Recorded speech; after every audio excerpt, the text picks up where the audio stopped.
നമസ്കാരം, നിഷീസ് കിച്ചൺ ബ്ലോഗ്സിലേക്ക് സ്വാഗതം. എല്ലാവരും ഹാപ്പി അല്ലേ? അപ്പോൾ ഇന്ന് ഉണ്ടാക്കാൻ പോകുന്നത് എളുപ്പത്തിൽ ഉണ്ടാക്കാൻ പറ്റുന്ന നല്ല ടേസ്റ്റി ആയിട്ടുള്ള ഒരു റൈസാണ്, പച്ചമാങ്ങ സാദം. അപ്പോൾ ഇതെങ്ങനെ ഉണ്ടാക്കുന്ന നോക്കാം.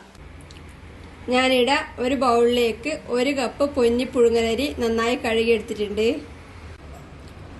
ഇത് വേവിച്ചെടുക്കാൻ വേണ്ടി അടുപ്പത്ത് കുക്കറിലേക്ക് 3 കപ്പ് വെള്ളം ഒഴിച്ച് നല്ലോണം ചൂടാക്കാം.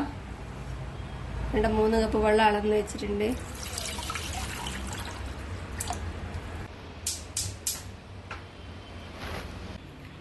ഇപ്പോ വെള്ളം നല്ലോണം ചൂടായിട്ടുണ്ട്. ഇനി കഴുകി വെച്ച അരി ഇതിലേക്ക് ഇട്ട് കൊടുക്കാം.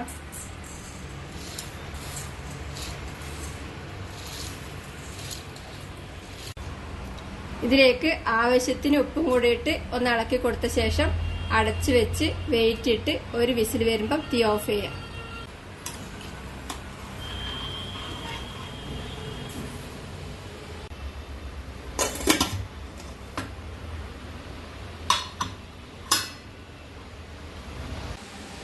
അരി പോവാൻ വെച്ചത് ഒരു വിസിൽ വന്ന് തീ ഓഫ് ചെയ്ത് ആവി പോകുമ്പോഴത്തേക്കും പാകത്തിന് വന്നിട്ടുണ്ട്. ഒരു 10 മിനിറ്റ് ആകുമ്പോഴത്തേക്കും ആവി പോയിട്ടുണ്ട്.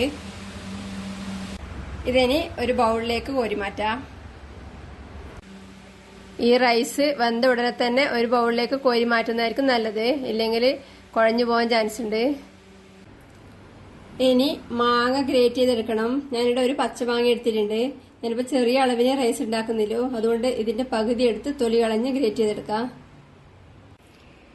മാങ്ങേന്റെ പകുതി തൊലി കളഞ്ഞെടുത്തിട്ടുണ്ട്. ഇത് ഗ്രേറ്റ് ചെയ്തെടുക്കാം.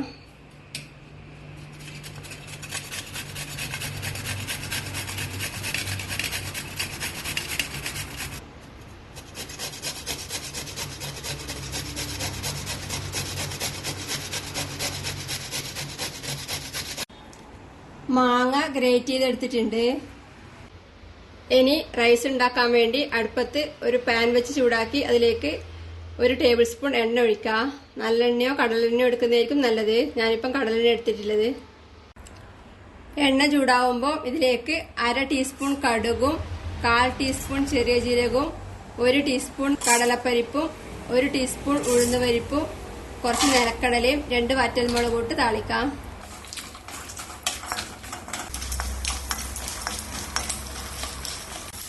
ഇതെല്ലാം വറുത്തിട്ടാവുമ്പോൾ ഇതിലേക്ക് 1 ടീസ്പൂൺ ഇഞ്ചി ചെറുതായി മുറിച്ചതും 2 പച്ചമുളക് മുറിച്ചതും കുറച്ച് കറിവേപ്പിലയും ചേർത്ത് വഴറ്റാം.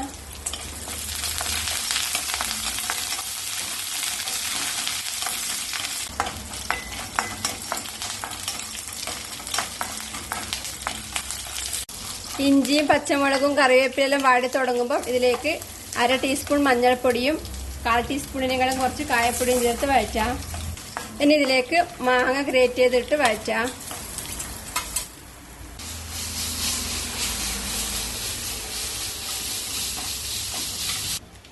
ഇനി ഇതിലേക്ക് കുറച്ച് ഉപ്പ് ചേർക്കാം. റൈസ് വേവിക്കുമ്പോൾ ഉപ്പ് ചേർത്താണ്, ബാക്കി വേണ്ടുന്ന ഉപ്പ് ചേർത്താൽ മതി. ഇളക്കി മിക്സ് ചെയ്യാം.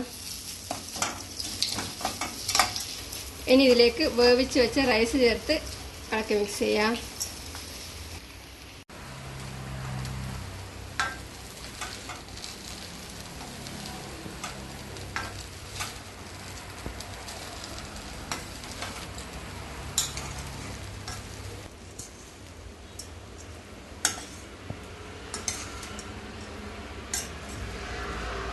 നല്ലോണം ഇളക്കി മിക്സ് ചെയ്യാം.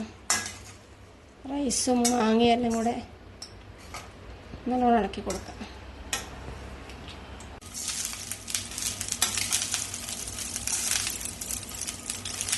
ഇനി കുറച്ച് മല്ലിയില മുറിച്ചതും കൂടെ ചേർത്ത് ഇളക്കി കൊടുത്ത ശേഷം തീ ഓഫ് ചെയ്യാം.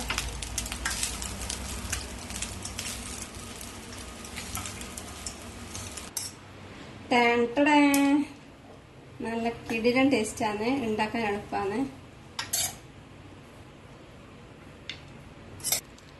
നല്ല അടിപൊളി ടേസ്റ്റിൽ മാങ്ങാ സാദം റെഡിയാണ്. ഉണ്ടാക്കി കഴിക്കുക.